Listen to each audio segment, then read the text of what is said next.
The night of my 59th birthday, I thought my son's celebration was the highlight of my year. But when my wife pressed keys into my hand and quietly locked the doors behind us, I realized something was very wrong.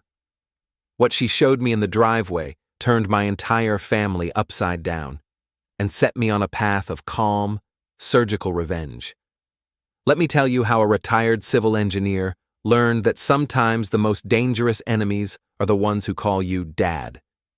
My name is Lennon O'Malley, Len to most folks, and at 59, I thought I'd seen enough of life's curveballs to spot trouble coming. Turns out, I couldn't have been more mistaken.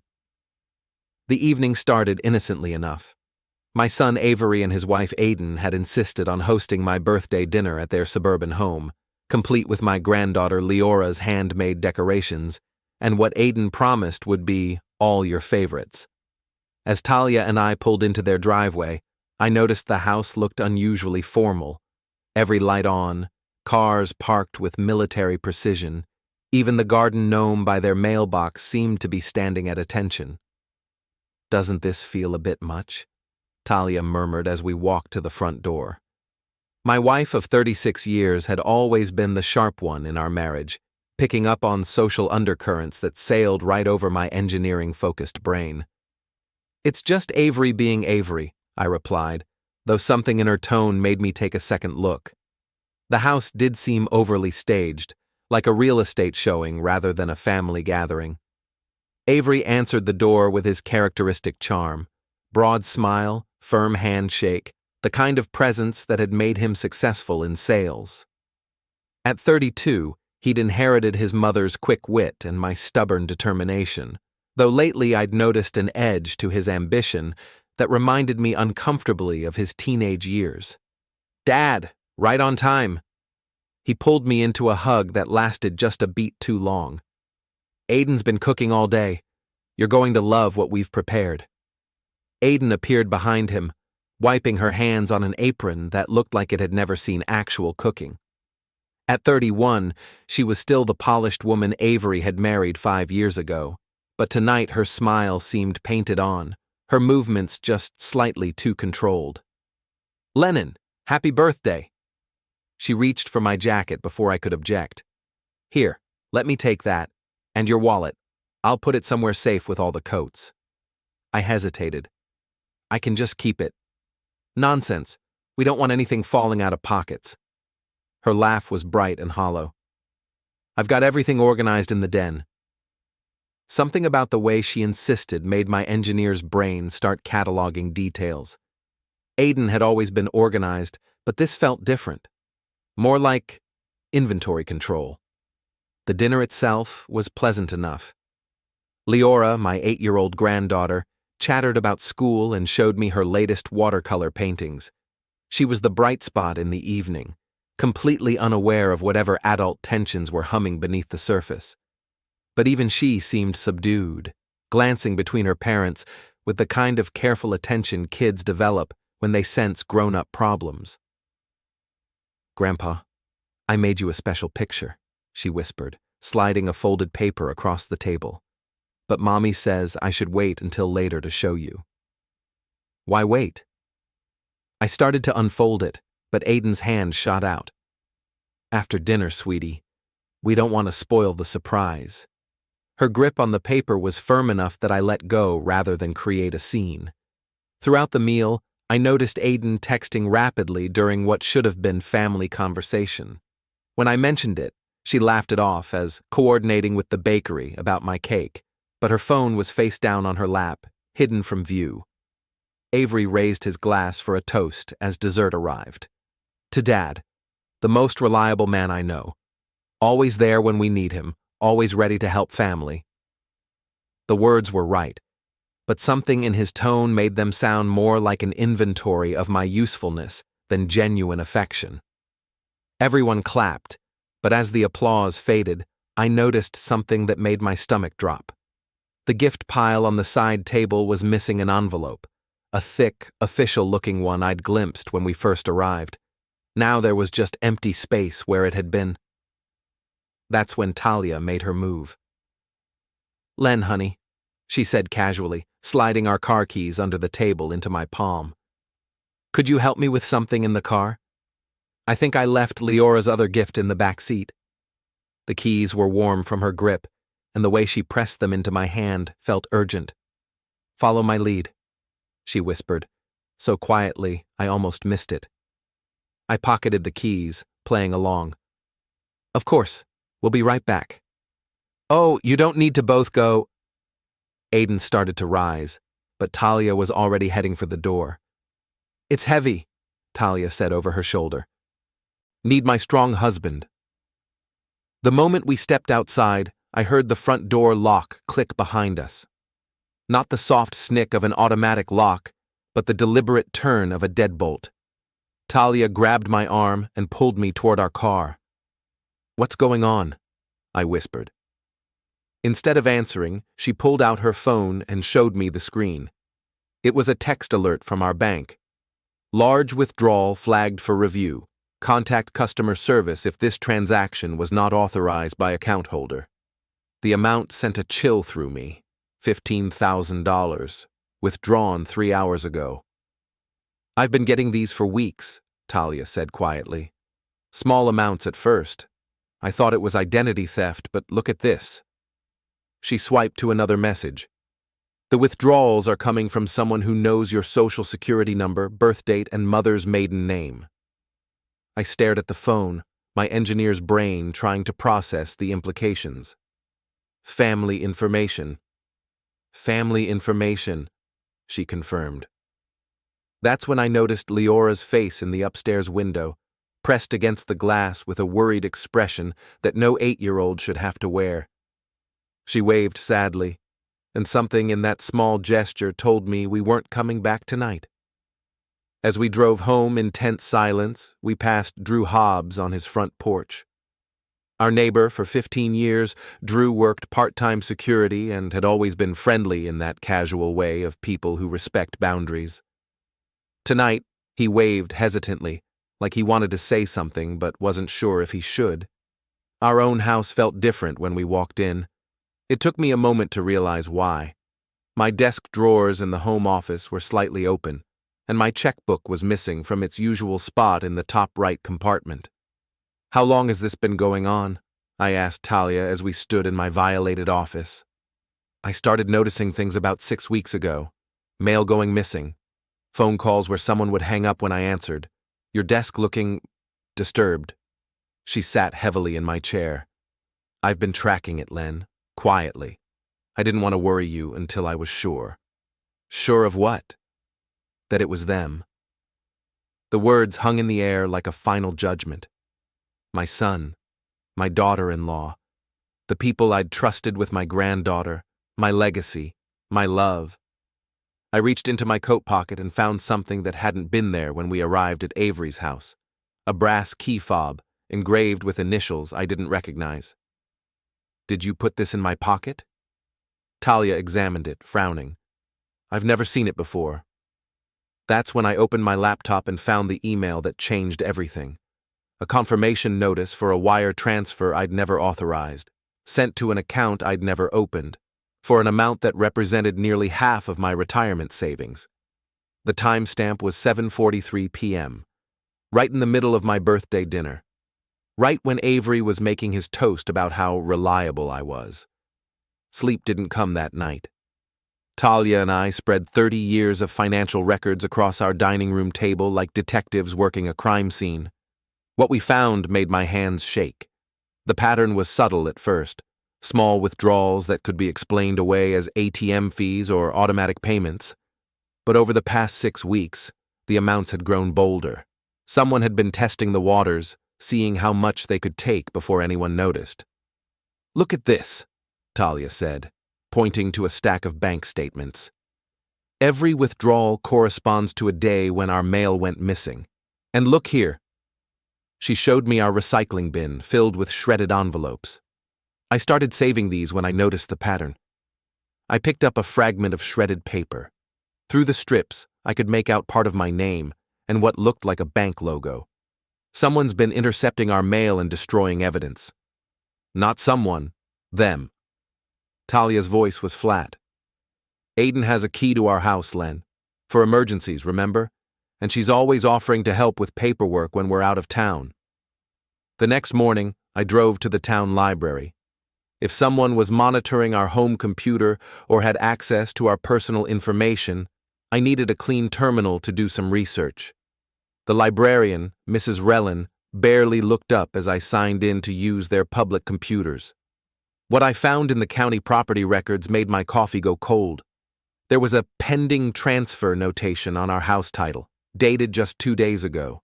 Someone had initiated the paperwork to transfer ownership of our home, the house Talia and I had paid off 15 years ago. I printed everything and drove home, my mind racing. As I pulled into our driveway, Drew Hobbs waved me over from his porch. "Len, can I ask you something?" Drew's expression was troubled. "You folks moving?" "Moving? No, why?" "Well, I saw a moving van in your driveway last Thursday night. Late, maybe 11 p.m. Figured you were storing some things, but when I mentioned it to Talia at the grocery store, she looked confused." My stomach dropped. Last Thursday, Talia and I had been at the movies. Our house should have been empty. "Did you see who was loading the van?" "Your daughter-in-law, mostly. Aiden, right? And some guy I didn't recognize. They were moving boxes from your garage." Drew shifted uncomfortably. I didn't want to be nosy, but it seemed odd for that time of night. I thanked Drew and went inside, my mind spinning. In my office, I pulled out my checkbook to compare signatures on recent bank deposits. What I found made my hands tremble. The signature on a deposit slip from last week didn't match my handwriting. It was close, very close, but the L in Lennon was slightly different, and the tail on the Y in O'Malley was too long. Someone had been practicing my signature. That afternoon, Talia made a discovery that turned my suspicions into certainty. She'd been going through Leora's backpack, looking for a sweater she'd left at our house, when she found a folded piece of construction paper. "Look at this," she said, spreading the watercolor painting on our kitchen table. It was the picture Leora had tried to show me at dinner, the one Aiden had insisted could wait. At first glance, it looked like a typical child's drawing, a house, some stick figures, bright colors. But when I looked closer, I could see what had worried Aiden. In the background, barely visible unless you knew what to look for, Leora had painted 2 adult figures shaking hands in what looked like a garage. One figure was clearly meant to be a woman with long, dark hair, Aiden. The other was a stranger. And on a small table between them, Leora had carefully painted what looked like papers and a laptop computer. "She saw something," Talia whispered. "That's why Aiden didn't want her to show you." I flipped the painting over and found something even more damning. In Leora's careful 8-year-old handwriting, she'd written, "Mommy's secret meeting in the garage with the lady from the bank." The lady from the bank. That evening, I was reviewing our phone records when I overheard something that sent a chill straight through me. Avery was on our front porch. I could see him through the window, talking on his phone. Our windows were open, and his voice carried clearly. "Lennon Patrick O'Malley," he was saying. "Date of birth, March 15th, 1964, Social Security number." He rattled off my complete SSN like he was reading from a script. I quietly changed all our online banking passwords and set up fraud alerts on every account, but the damage was already extensive. As I scrolled through recent transactions, I found evidence of a systematic looting that had been going on for months.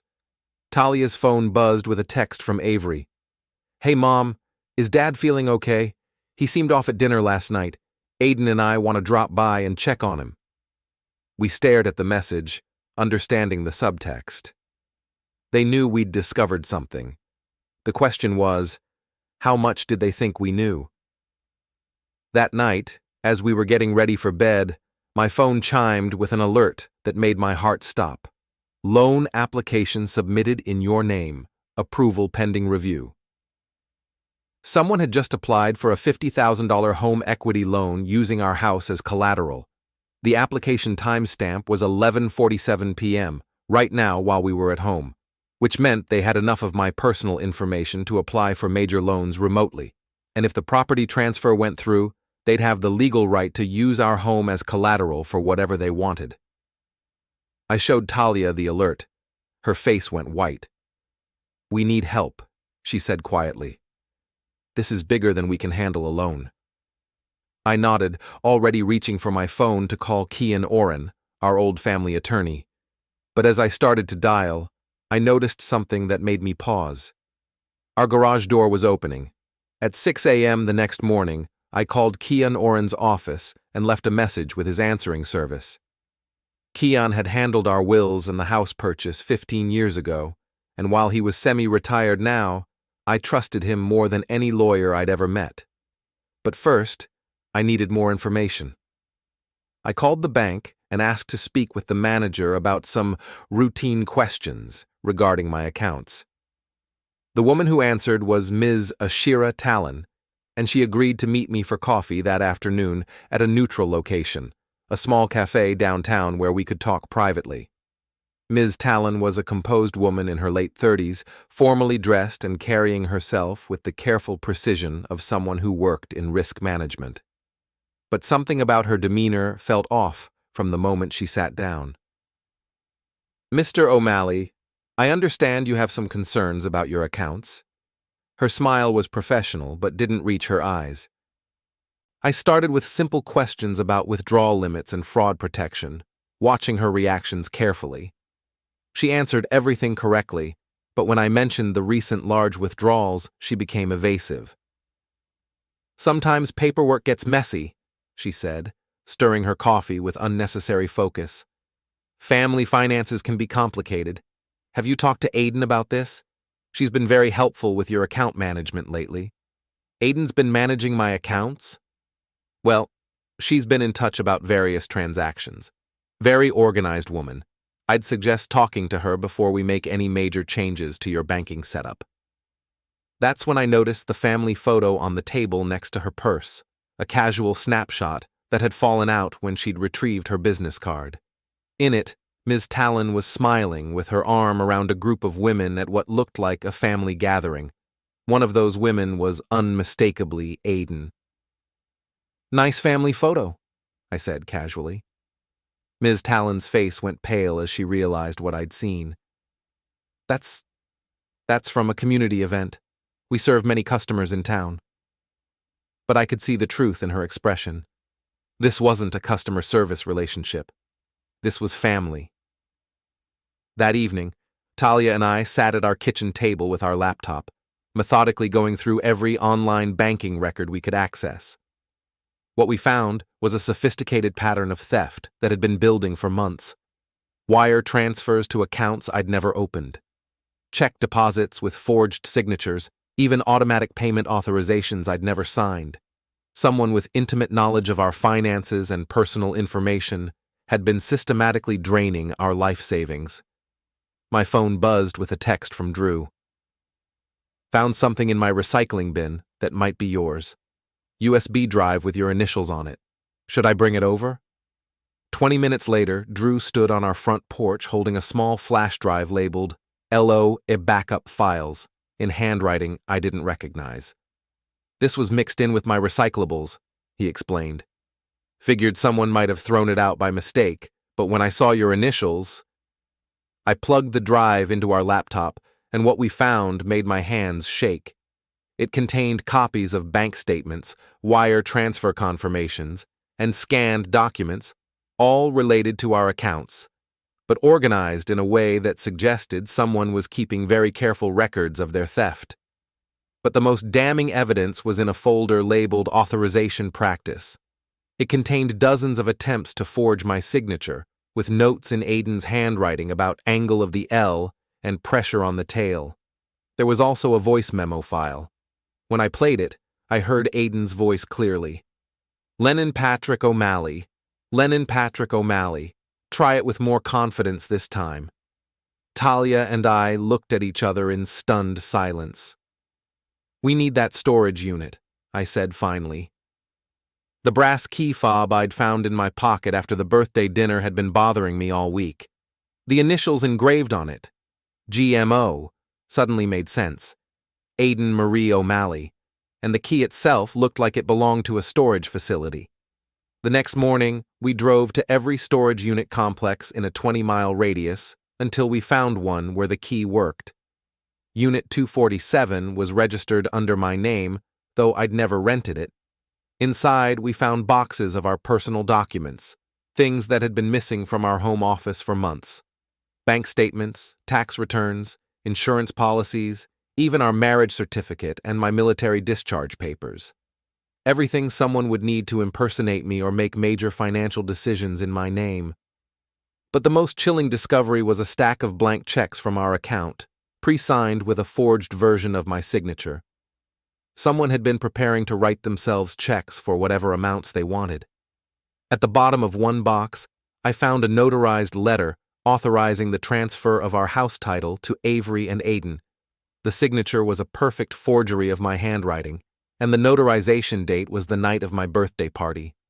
The same night we'd been locked in their house while someone completed the paperwork to steal our home. My phone rang. It was Keon Oren returning my call. "Len, I got your message. This sounds serious. Can you come to my office this afternoon and bring everything you found?"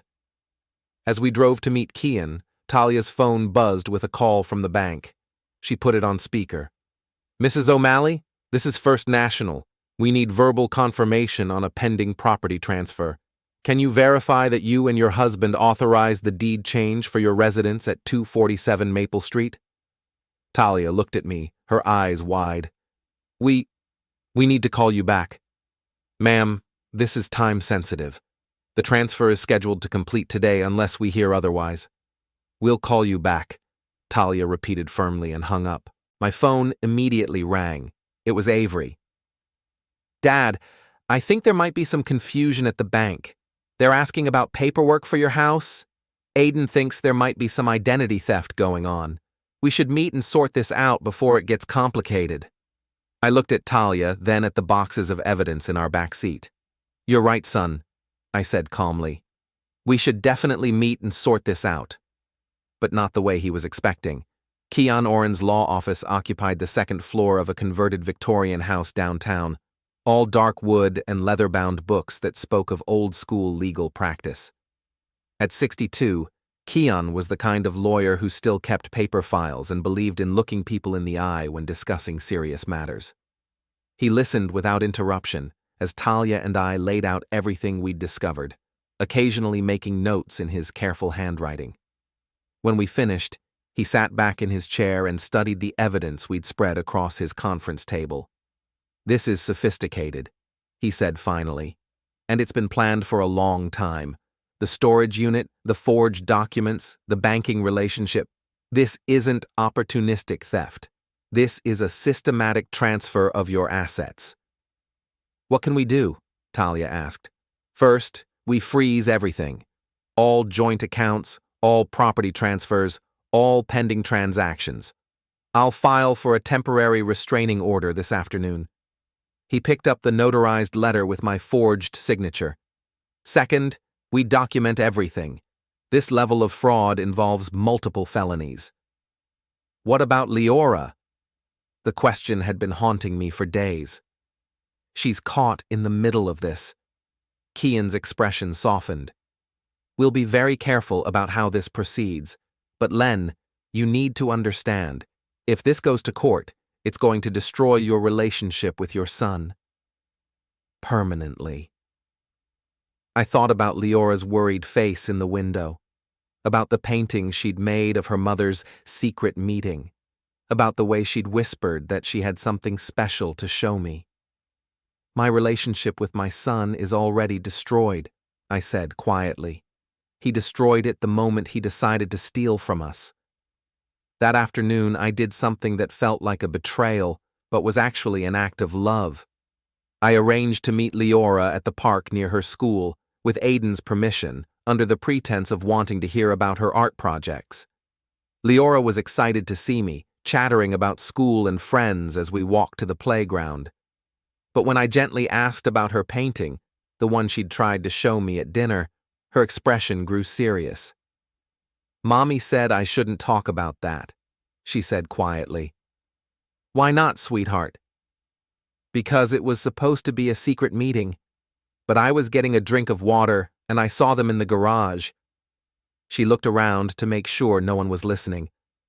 Mommy was talking to the lady from the bank on the computer, and they had lots of papers with your name on them, Grandpa.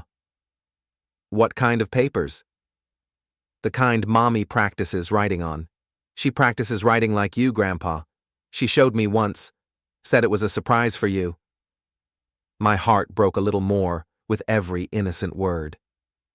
Leora, did you hear what they were talking about? She nodded solemnly.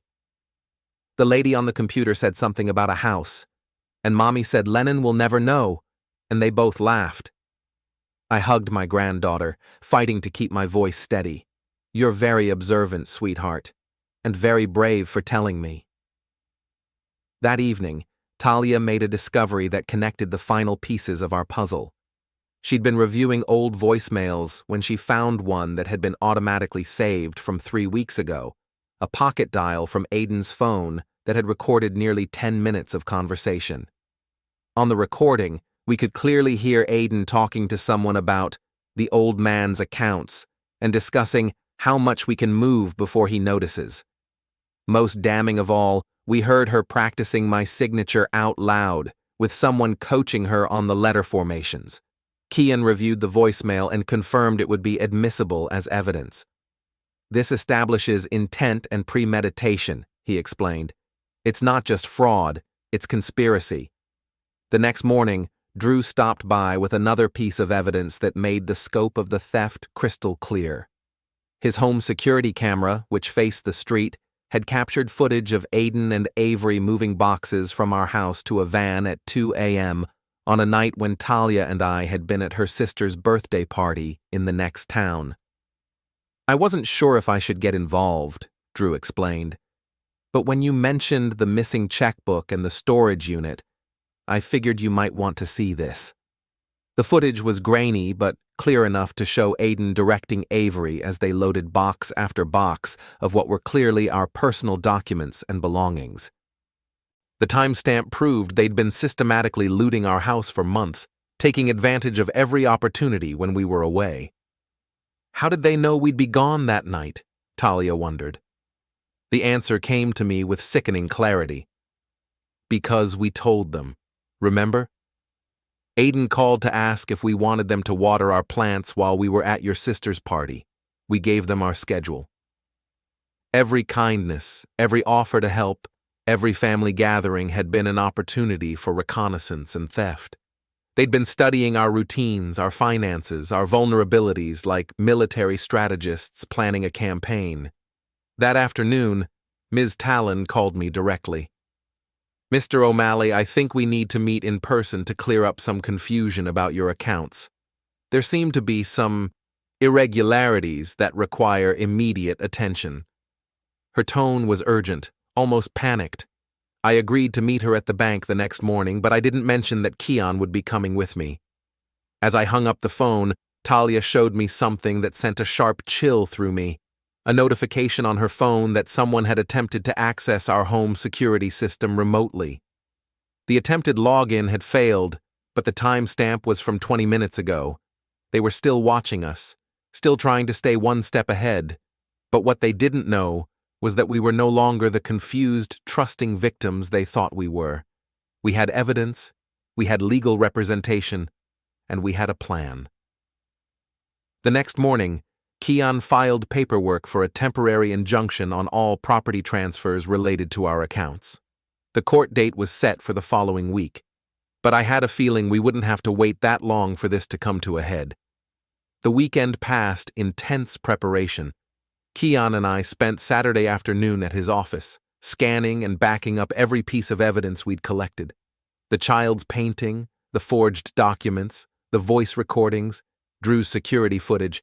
Everything was digitized, copied, and stored in multiple locations. The key to this kind of case, Kian explained as we worked, is overwhelming documentation. We need to make it impossible for them to claim ignorance or mistake. I printed out the family photo from Ms. Talon's office, the one that proved her relationship to Aiden. In the clear light of the scanner, the resemblance was unmistakable. They had the same nose, the same smile, the same way of tilting their heads. This wasn't a casual customer service relationship. This was family helping family commit fraud. On Sunday morning, Aiden left a frantic voicemail on our home phone. "Lennon, Talia, I think someone's been tampering with your bank accounts. There are all these strange holds and freezes. Avery and I are really worried about you. Please call us back so we can help sort this out."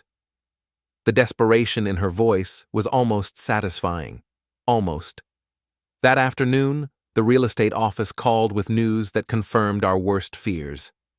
"Mr. O'Malley, your new deed is ready for pickup. The property transfer has been approved and notarized. You can collect the paperwork anytime this week." I played along, asking for a copy to be mailed to our house. "Just for our records," I explained. When the envelope arrived Monday morning, it contained a perfect forgery of my signature on a document that would have transferred ownership of our home to Avery and Aiden for the sum of $1, a gift transfer between family members that would have avoided most taxes and fees. Talia reviewed all our recent bank statements one more time and found something we'd missed before: a deposit slip with handwriting that had been altered. Someone had changed a $150 deposit to read $1,500, then used the inflated balance to justify larger withdrawals. The alteration was subtle, but visible under magnification. Aiden's handwriting modified to look like mine. Kian made some calls and discovered that Ms. Talon had approved wire transfers well above her authorized limit as a branch manager. Bank policy required supervisor approval for transfers over $10,000, but she'd been processing much larger amounts on her own authority. "This puts the bank itself at risk," Kian explained.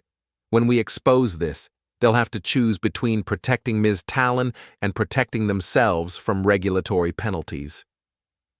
Monday evening, my phone buzzed with a text from Avery.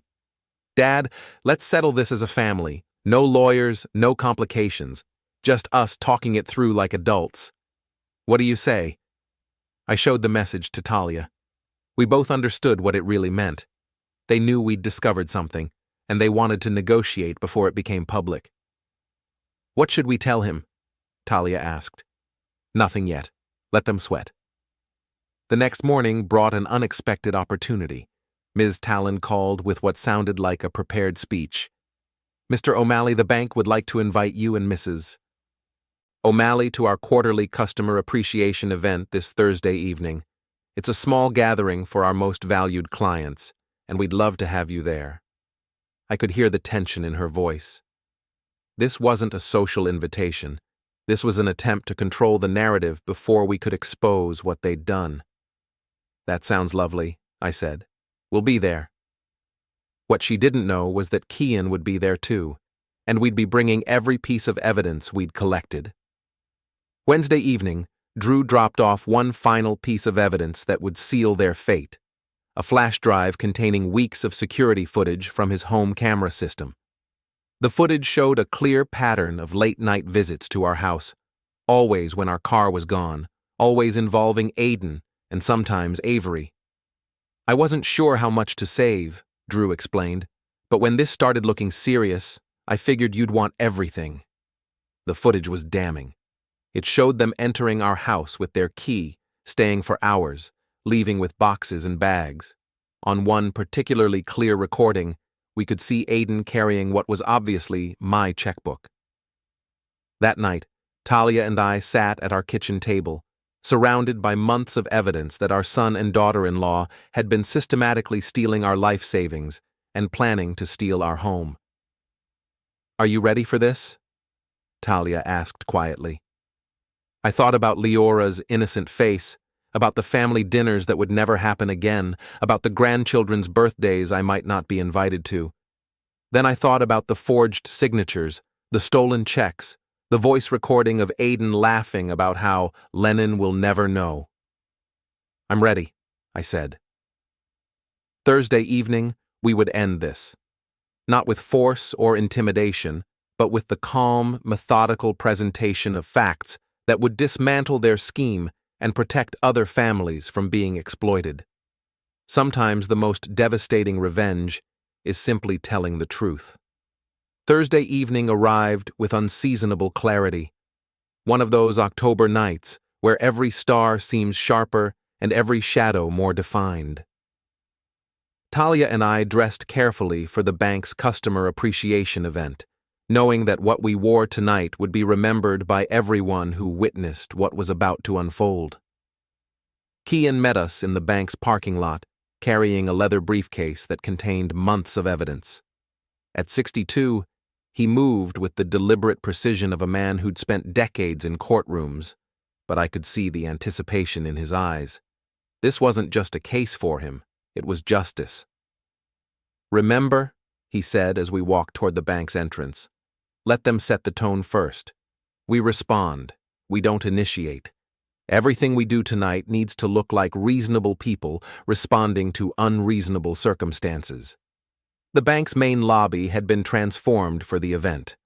Round tables with white tablecloths, soft lighting, a small podium where Ms. Talon was greeting guests with champagne and practiced smiles. About 30 people were scattered throughout the space, the bank's most valued customers, apparently. Ms. Talon's smile faltered when she saw Kian with us. "Mr. and Mrs. O'Malley, so glad you could make it. And you brought—" "Our family attorney," I said calmly. "Kian Oren. I hope that's not a problem."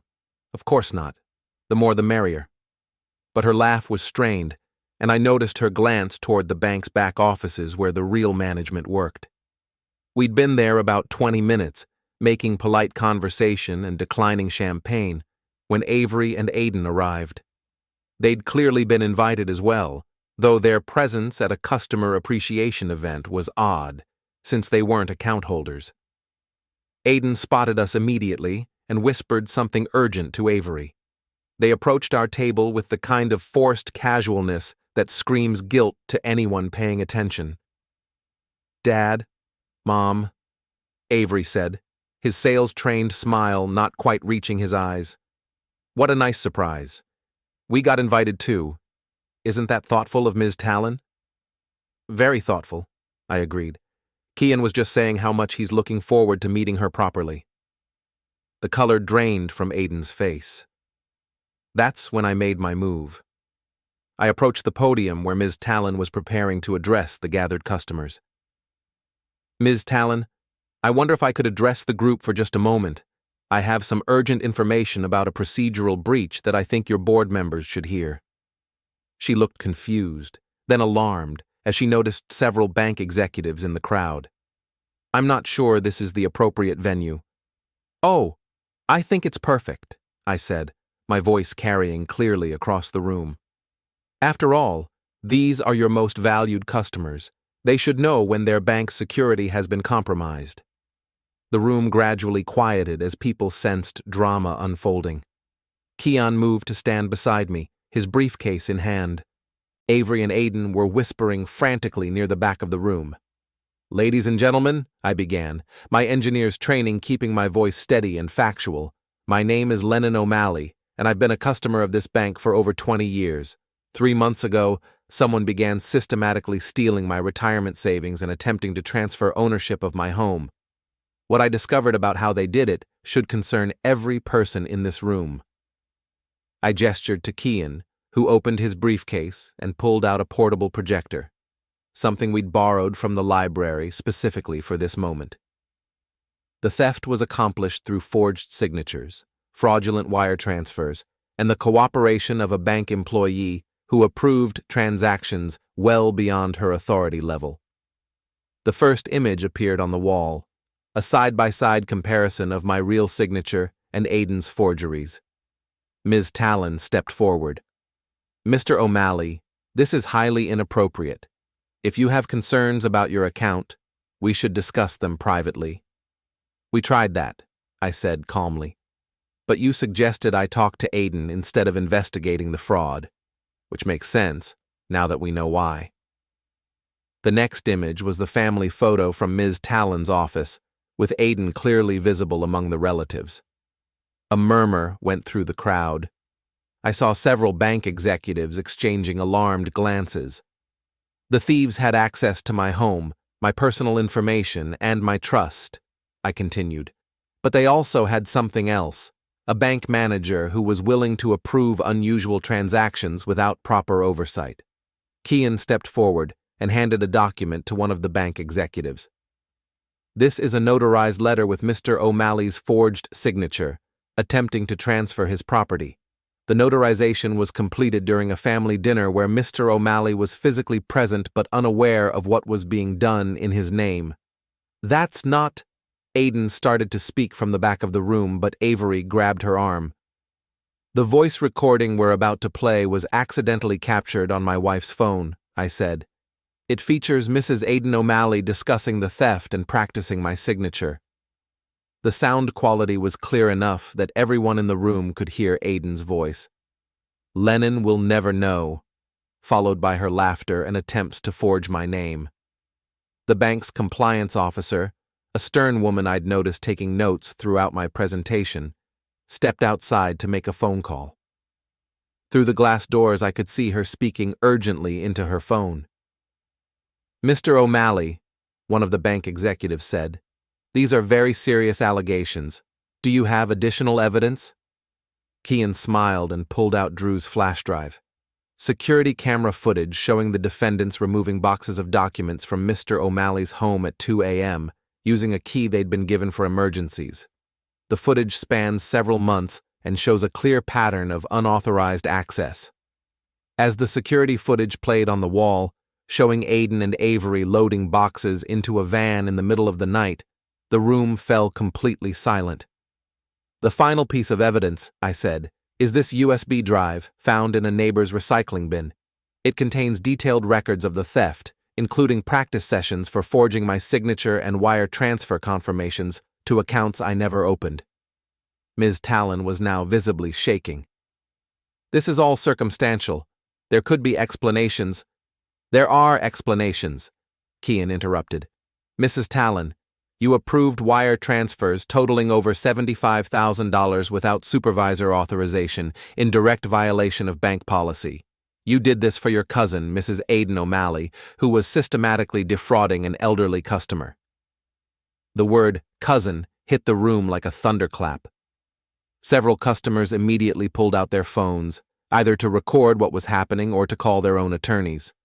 The compliance officer returned from her phone call and whispered something to the bank's senior vice president, who went pale. Ladies and gentlemen, the VP announced, we're going to need to suspend this event. Mr. and Mrs. O'Malley, we'd like to meet with you privately to discuss remediation. Ms. Talon, please report to my office immediately. But I wasn't finished. There's one more thing, I said, pulling out the deed transfer document. This morning, I received paperwork showing that the transfer of my home to Avery and Aiden O'Malley was approved and notarized. The signature is forged, the authorization was fraudulent, and the bank processed it anyway. I looked directly at Avery and Aiden, who were now standing by the exit looking trapped. My son and daughter-in-law spent months planning to steal everything my wife and I worked 40 years to build. They used my granddaughter's innocent observations as reconnaissance. They used family gatherings to study our routines. They used my trust to destroy my security. My voice remained calm, factual, engineer steady. But they made one critical error. They assumed I was too old, too trusting, and too naive to fight back methodically. They forgot that I spent 30 years building complex systems and solving complicated problems. The bank's legal counsel, who had appeared from somewhere during my presentation, was now taking rapid notes and speaking quietly into her phone. Mr. O'Malley, she said, we're prepared to make immediate restitution for any losses and to cooperate fully with law enforcement.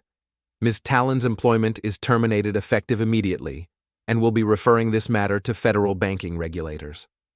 Avery finally found his voice. Dad, please, can't we work this out as a family? I'm sure there's been some misunderstanding. The misunderstanding, I said quietly, was mine. I misunderstood who you really are. As the bank executives huddled with their legal team and Ms. Talon was escorted toward the back offices, I noticed something that made the entire evening worthwhile. Several other elderly customers were now talking intensely with Kian, asking questions about their own accounts and whether they should be concerned about unusual transactions. We hadn't just stopped Avery and Aiden, we'd exposed a vulnerability that could have affected dozens of families. The police arrived 20 minutes later. As Avery and Aiden were led away in handcuffs, Aiden looked back at me with an expression of pure hatred. "You'll never see Leora again," she hissed. "Maybe not," I replied. "But she'll grow up knowing that when people try to steal from her family, there are consequences." 6 months later, Avery and Aiden were sentenced, and Ms. Talon lost her license and faced charges. The bank returned all the money and changed its oversight. Leora lives with us now. She helps in the garden and paints again, sunlight, flowers, and us together. No more secrets. They thought I wouldn't fight back. They were wrong.